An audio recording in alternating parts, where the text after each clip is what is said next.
So today I wanted to share something practical with you. And it concerns emails, the writing of emails.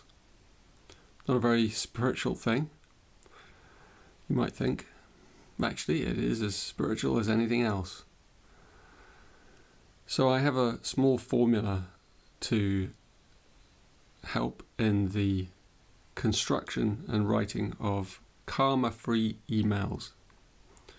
What I mean by that is that out in the world, just dashing off a few words because you want to say something to someone as quick as you can often creates more division than it does anything else. So there are so many miscommunications that take place because of emails. And there are wonderful improvements to our society through emails as well. Being able to communicate with people instantly over long distance is an amazing thing.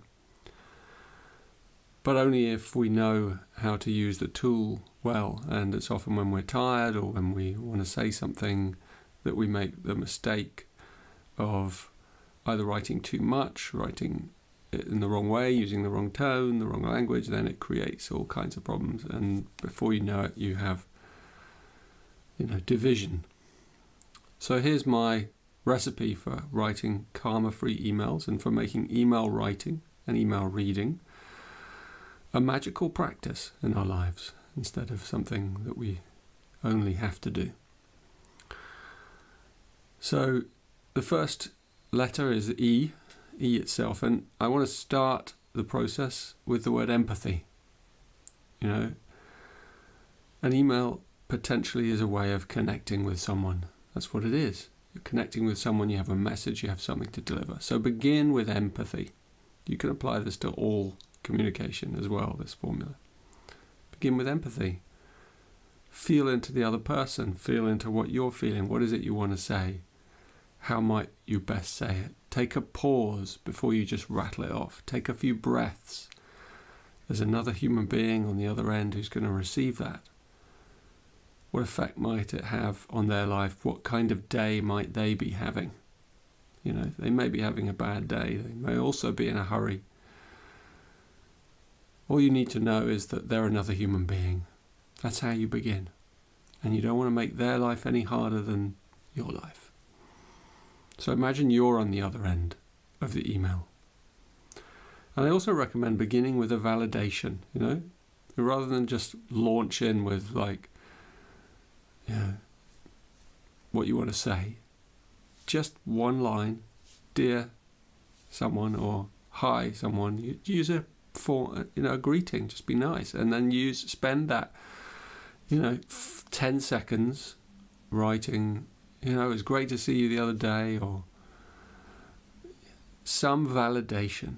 You've done really well on this. You begin with something not trite, not kind of made up, not false, but just something that validates them. A greeting of some form. It can be as simple as anything. Otherwise, it just sometimes seems rude and unempathic when you just receive this thing. Obviously, if you're in a chain of emails with the same person and you've written the fifth one, that's a different situation. You're already communicating with them, so you can just go straight in. The second is the M. M is for meaning and miscommunication. Really think about what it is you want to say and how it could be interpreted and it could be misinterpreted. In fact, assume that it will be misinterpreted. And then really be incisive with how, the words you choose. What is the thing you want to say? There is nothing, no matter how important, that can't be said in 3 points. Just 3 points. So try and distill your meaning into 3 points or less. And make those points clearly. Think them through. Write them out. Read them. And then distill them. 3 points.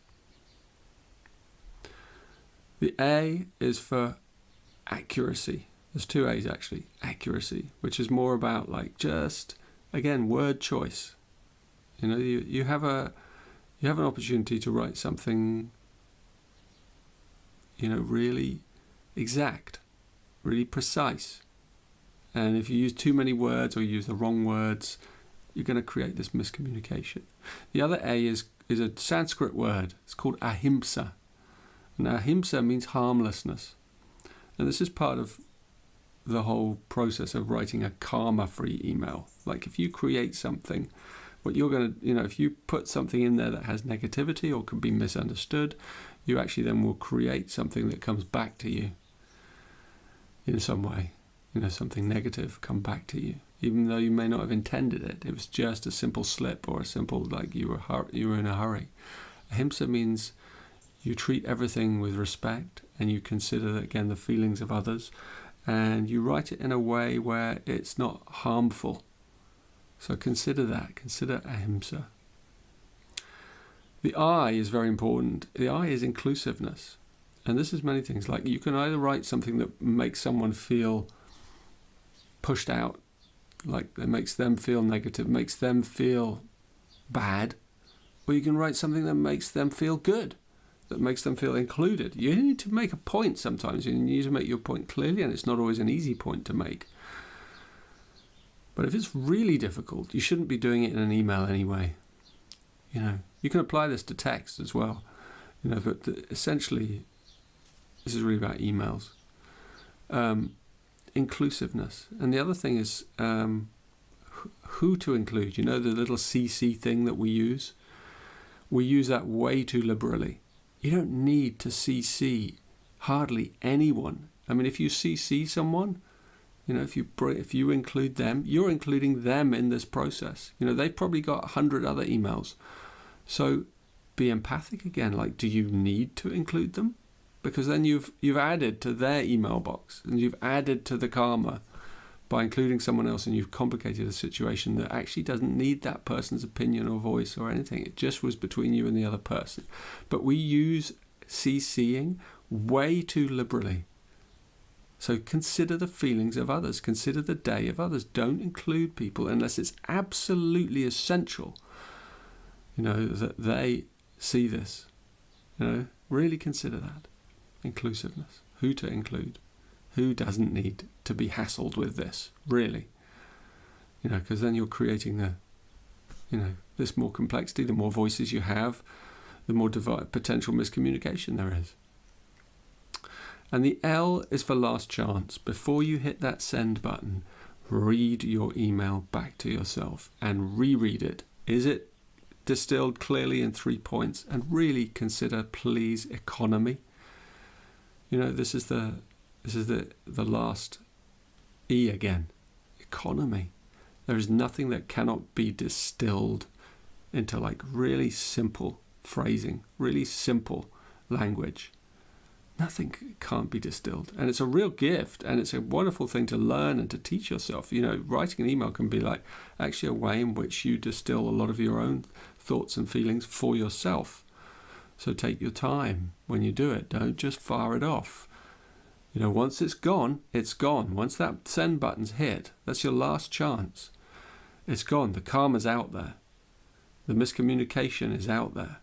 And then something that could have been dealt with so simply actually ends up being a week-long process, with more complexity and more people involved that you didn't need, and you created this whole web of difficulty and karma for yourself, and it could have been so much simpler.